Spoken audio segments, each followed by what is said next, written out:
Galimera, Galimera, Galimera. Good morning, good morning, good morning. How are we today? Well, bit of a busy morning, actually, this morning. We had to go up and take one of the cats to the vets. The cat is suffering from FIV, which is a feline version of AIDS, and has a condition called stomatitis, which affects the mouth, which makes it very difficult for them to eat. So we took him to the vets this morning. He's had a couple of injections. He's just sort of sat chilling at the moment, bless him. But anyway, we were glad that we managed to get to the vets this morning and get him sorted. Just one quick point on the way down, I happened to notice that the little toy shop that I saw the other day, he looked like he was still open and doing a click and collect on his front step there. So you need to get any toys. Just down from the vets, my vet, the little toy shop is still turning and burning, bless him. Obviously trying to salvage something of his Christmas trade. Anyway, just a quick look across to the mountains, just to see how things are looking, across to Kerry and Amberlockaby. Bit cloudy, although it is forecast for, we're supposed to be just sun and cloud today. No rain is forecast, and I'm hoping that it stays that way. I did the burning yesterday. Oh my God. See all here, in front of us here, all this ground here, it is a quagmire. I tell you what, the water is really retained in there. That's the reason why we're so green. And as I'm walking through to our burning patch, which is the burning patch is about there.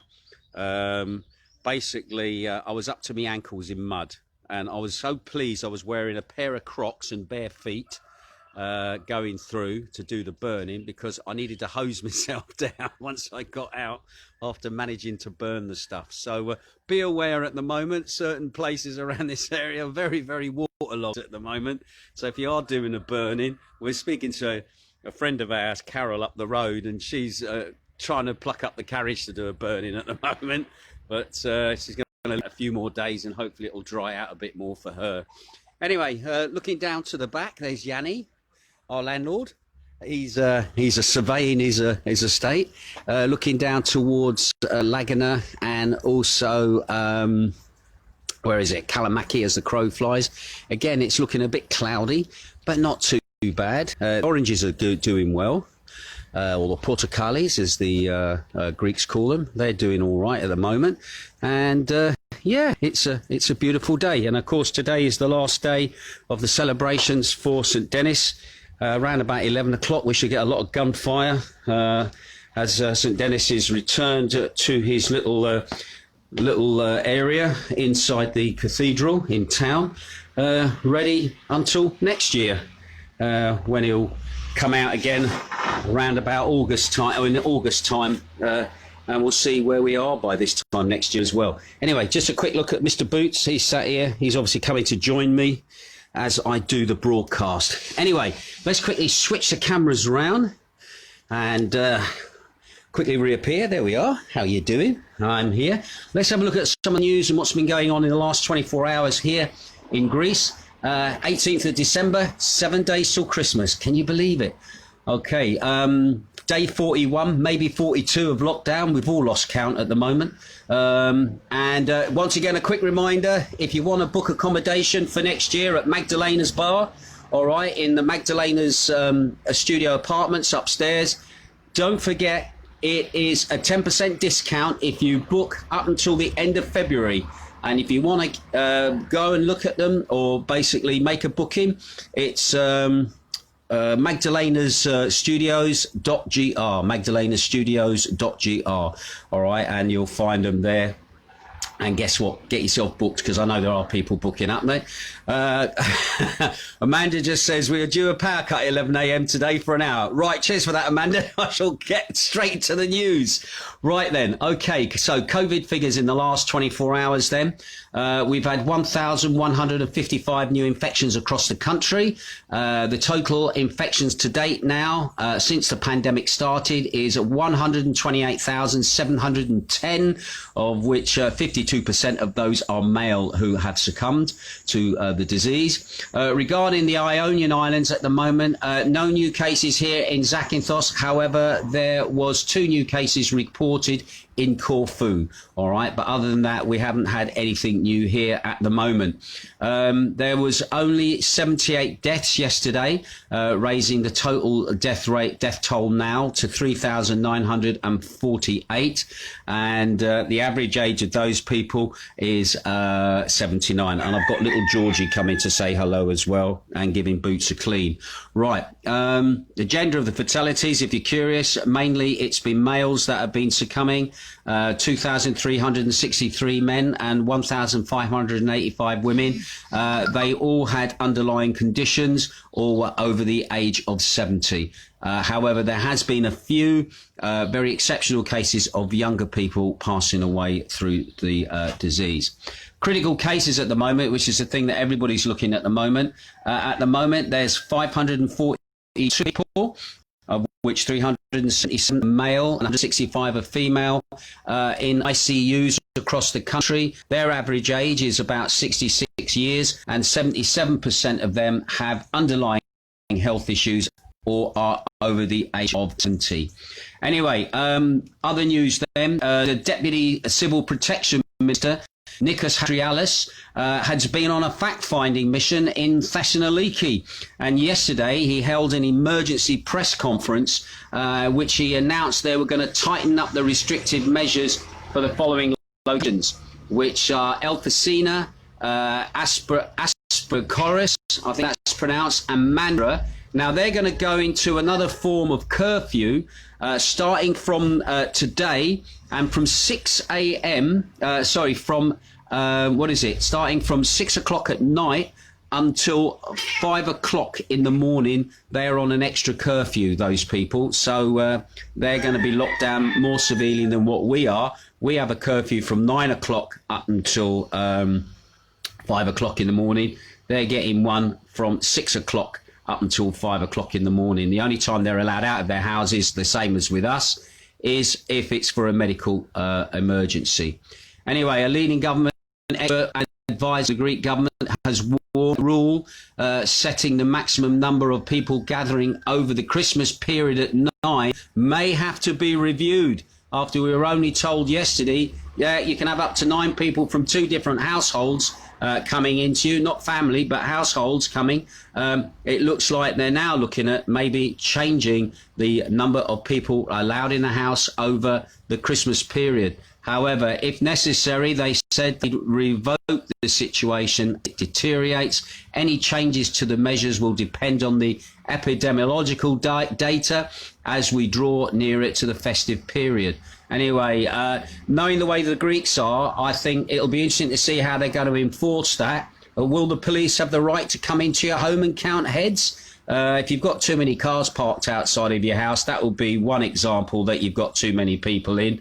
But whether the police have the right, the same as in the UK, they had this issue with students where police were going in and counting numbers, and people were saying that they were out of order and being allowed to do that. But we'll see what happens here.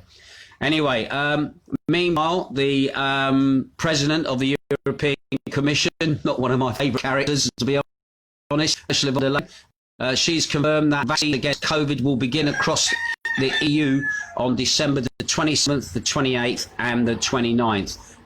Greece is still looking at vaccines arriving here probably at the beginning of January. Now, a nice little light-hearted story, which I'm so pleased to see is back on the agenda again. And I remember this ever since I've arrived on this island. The operation of seaplanes. Yes, seaplanes flying over the Ionian. Well, it seems to be edging just a little bit closer. I think from my experience, it's been edging a little bit closer since at least 2008, all right? Anyway, it seems it could be a reality for 2021. The local press is reporting this at the moment. An amendment was voted on last autumn by the Greek Parliament that made it possible for the signing of a contract between PIN and the non-profit company DPAN, which is drafting the studies across the islands for the service. Now, however, whether we will see the seaplanes operate here depends on the issue of licensing. However, initially, there is a strong interest in investment. Now, the program is aimed at the implementation of studies, the construction and supply of equipment for all 5 locations, and the areas that are being looked at, although they only write 4 areas up, I don't know where the other one might be, Zakynthos, Kefalonia, Ithaca and Macardo. They've already given a green light for a €3 million budget for the actual exploratory procedure for a contract to come. Now, it's been talked about for a very long time. I remember they were running tests at one point down at the harbour in town where they built a pontoon which was powered by a little outboard motor that they could drive it about inside the area of the harbour, and a seaplane would come in, just a small one, and land on the water there. And this is quite common if you ever go to Alaska, and I remember going to Alaska, it was a big thing, the seaplanes there. They were very handy for getting stuff in and out expensively. There was talk as one of the reasons for having the service, it could actually increase medical practices, people with medical emergencies could actually take off and fly from the port. I also remember there was an ongoing thing about if you're going to have seaplanes, they must land at the airport, but they have to take off basically from the water. Some weird thing was also bandied about as well. But there was a company from Canada who'd shown a lot of interest. The same company's probably flying in Alaska and areas like that where they have seaplanes that get people in and out because some places are completely landlocked. You can only get in by boat or by plane. And I know there was a company from Alaska that was showing an interest of getting a service between all the islands here. And again, it would just be another thing for tourism. You could go for a flight in a seaplane, take off, fly across to Kefalonia, or fly across to Ithaca or Lefkada, spend the day and then maybe fly back. But again, it's another service that would be really lovely to see. It would also link the islands. It would mean if you want to fly somewhere, you don't have to go to Athens and then fly back out again to wherever it is that you want to go. So a direct flight to some of those islands on a small scale actually would be rather good to see. But anyway, I'll keep my eye on that one for you and we'll see what happens. Also, as well, on Monday morning, this story just appeared in the press yesterday. The prosecutor of Zakynthos was sent the case file regarding the situation prevailing in the area neighbourhood of Kamina, which is in Zante Town, which has faced many problems regards flooding. Now, after a completion of depositions by residents and elected members of the local council, also the mayor of Zakynthos, and also an investigation by the Zakynthos fire service, local residents have complained of flooding because of the drainage couldn't cope, and covered wells which are located in the same area also posed a risk of damage and overflow. Anyway, the former and current executives of the municipality were summoned to testify on the matter, and all the materials now have been sent to the prosecutor's office for further evaluation. Now, hopefully I'll get this right, but Mr. Kaliopoulos, who is the fire chief, explained that some projects were carried out by the regional unit of Zakynthos in order to improve the situation in regards flooding in the area, but the municipal authority on its part should proceed with cleanups to improve things. He says there's no danger of flooding homes and endangering of human lives. However, a member of the local city council, Christos Meniatis, he also spoke about the issues in Kamina neighbourhood and expressed his belief that the issue will be resolved for the neighbourhood, which has had difficult times in this last 1.5 years. As he said, it's up to the mayor of Zakynthos to solve the problems once and for all, and to be able to make the necessary interventions, as there has been serious problems due to the unfinished project that was started by the previous municipal authority, and this must be repaired because property and human lives are in danger. So there's a bit of a difference of opinion between the local residents who live there and the fire chief, who's been going down and doing a check. Anyway, Mr. Matakis also said we are patient as we have been during all of this period, and we hope everything goes well. It's all in the hands of the mayor, as it always has been. After all, it doesn't just mean the one in charge now, but the ones in the past who said, "Yeah, we'll do the job," and from the sounds of it, the job didn't get done to a satisfactory standard. Right, that's the news for... Oh, no, I've got one last little bit of news, and this is just a little warning. Police in Patras yesterday arrested 15 people yesterday morning for playing cards inside a coffee shop in violation of the ban on gathering, which is obviously aimed to prevent the spread of the coronavirus. Anyway, the person running the coffee shop with another man who worked at the door, he was also arrested and fined. They got 5,000 euros apiece for letting people in the venue, and everybody sat playing cards was fined 300 euros apiece. So there, a very expensive game of cards, if you ask me. So once again, just be aware that the police are out checking still and making sure that nobody is breaking the law, all right, in regards to distancing, etc. And don't forget, only 2 people allowed in a car as well. 2 adults, that is, allowed in a car. Don't get caught out on that one, as a few people have been. Anyway, one last bit of news, all right. A government spokesman yesterday, Stelios Petras, said on Thursday on a televised briefing, Greece will pay a total of 2.3 billion euros under a deal it is due to sign soon with France for the purchase of 18 French-made Rafale jet fighters. Yep, Greece will buy 6 newly built models, and they're also going to get 12 second-hand ones as well. A total cost of 1.92 billion euros, with another 400 million thrown on top for the equipment, obviously the ancillary equipment to get these aircraft in the air.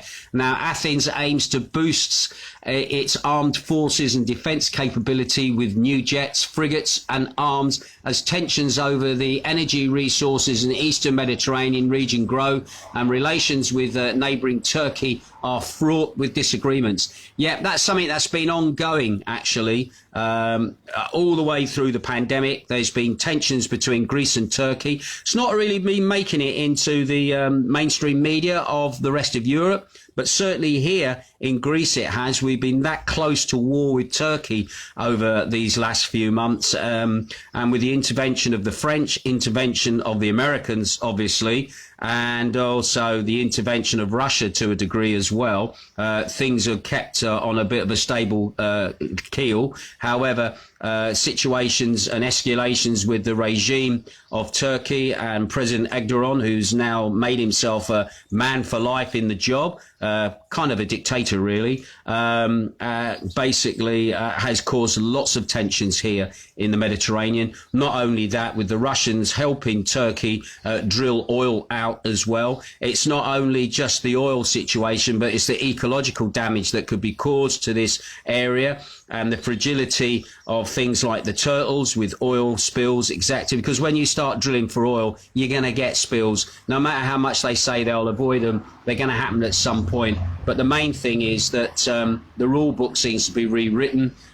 And also, Turkey says that certain parts of Greece belong to them. And that's also causing a problem as well. So there's been a lot of sabre rattling going on, and buying more jet fighter aircraft because the Turks have been buying Russian missiles. Yeah, things have been on a very, very tight tension. And I know for some people, they were more worried about Turkey and Greece kicking off than they were about the actual virus itself. So the distraction may be ongoing. Anyway, Petras also said that the first used jets will be delivered around about June, and the rest should arrive by 2023. So again, we'll keep an eye on that for those people who aren't aware of the situation here. Right, let's have a quick look, see who's tuning in at the moment. Andrew Fridge Watkins is watching. Nice to see you there, buddy. I hope the weather in Wales is nice. Pam Stock is also tuning in as well. Brett Weston is tuning in. Big Al Thompson, Raffridge buddy. Nice to see you here as well, Al. Shane Bowen, another good buddy. He's also tuning in as well. Give you a wave as well. Also to Chris in Oxford. How's the weather in Oxford, Tim? Is it cold there yet? Amanda's given me a thumbs up. Nice to have you there, Amanda. Linda Gary is also watching. Oh, Linda and Gary in Essex, they're also watching as well. Thank you again for that fantastic caricature for my 60th. So cool. And I saw the other one that you put up the other day for your Christmas card. I thought was absolutely fantastic as well. Amanda, Greg is watching, obviously. Barry in Essex is watching as well. John Stowell is watching too. Amanda Gregory says, we're due a power cut 11 a.m. for an hour. Thank you for that. Johnny Hayes is watching as well. Raf Reg, good to see you here. Lizzie Lamb's also from here. She's watching as well. Nice to see you here as well, Lindsay. Andrew says, morning, Ginge. If you think it's wet there, you should come to Wales. Weather is horrendous for the next couple of days. Good haircut. Thank you very much for the haircut. I do feel for you for the weather, because we've had a bit horrendous weather here as well, but it seems to be clearing up, and hopefully it'll stay this way, at least up until Christmas. Tommy Burns, Raf Reg Buddy is tuning in. Nice to see you. Graham Bint from Australia is tuning in. Raf Reg Buddy there as well. Nice to see you. Paul Rogers tuning in. John David Hester is tuning in as well. Christine Plant is watching in as well. Nice to see you. Patsy Ann Dobson says, good morning, Ginge. Weather not looking good here in Margate. Oh, bless. Windy and expecting rain today. I always look forward to seeing you in the morning. Stay safe and well. Well, thank you for that, Patsy. And I'll tell you what I'm looking forward to is getting to Margate, going to the Fez Bar in Margate. Is it still open? Is it still? Or the Old Kent Market across the road from the Turner Centre. Love it in there. I'm trying to remember the name of the guy who owns it. A really nice fella. Used to own the Belgian bar. That's changed its name. We're talking a bit about Margate Ramsgate here, guys. Anyway, give him my regards. I know he always wears that bowler hat. I can't think of his name. It's just jumped out of my head. But anyway, thank you for tuning in, Anne. Teresa Ann Huggett is watching as well. Paul John Moore, old ape, is tuning in. Nice to see you here, sir. Also, Steve Thompson is looking in as well. Phil Cooper, Rap Buddy again, looking in. Marty Holsworth, Marty the Mod, tuning in as well. Nice to see you here, Marty. Don't forget my show this afternoon, 3 o'clock your time in the UK, 5 o'clock here in Greece. I'll be chucking a bit of Northern Soul in that show as well. So, Marty, come and join us. I think you'll be very impressed with the Northern Soul. And also, my old mate Wiggy over there in Cyprus. He's a bit of a soulie as well. And I'll be putting a few tunes in for you, okay? Rocky Regan's in as well, ex-Rap Reg Buddy. Nice to see you here, sir. Tuning in. I hope everything's good with you, fella, and that you're making the best of what's going on at the moment, like the rest of us. Christine Wildridge is watching as well. Sid James, he's watching as well. And old Sid James up there in heaven, along with the lovely, what's her name, Windsor, Barbara Windsor, who passed away. Nice to see you here. Oh, Delia Cassetti is watching as well. Nice to see you. I've been pushing Magdalena's apartments, all right, so that people come and book. Also as well, Paul Bruff is also watching as well over there in Poros. I hope you're all right, mate, and your boat is still with us and you haven't lost it. He's an ex-Raf Reg as well, so nice to have you tuning in as well, sir. And Teresa Ann Huggett says, hi, nice to see you as well. Right, that's it. It's a bit of a short broadcast compared to yesterday's, which is good because we're due a power cut. Anyway, once again, don't forget, my show is going out today. It's at 3 o'clock UK time, 5 o'clock local time here in Zakynthos. If you want to request a dedication, just pop it in the box below. Don't forget, if you have a jukebox memory, okay, you remember a jukebox somewhere in a cafe or a bar or whatever, write down the name of the jukebox and the record that you remember being played on that jukebox, people shoveling their money in to get a tune on a jukebox, okay, and pop that to me. I'm always looking for suggestions for that. And also, don't forget the Golden Vault as well for some major thing in your life, whether you got married, whether it's your birthday, whether you passed your driving test maybe, or maybe you went on holiday somewhere. The Golden Vault is the #1 record on a particular date, which is a memory for you in your life. And I'd love to hear what those are as well, and that will go in the show, and your requests and dedications. Right, that's it from me. I better disappear before we get the power cut, and I will see you later on today. And also, happy birthday to Hannah Donnelly, who's celebrating her 21st. We already did a golden vault for her on Wednesday, and you'll find that in show number 19, all right? Show number 19. It's in a Dropbox. You can download it, but that show will be removed so that show 20 can go in there as soon as it is completed by me this afternoon. All right then. Well, that's it from me. I'll see you again. You take care and have a lovely day. Ta-ra.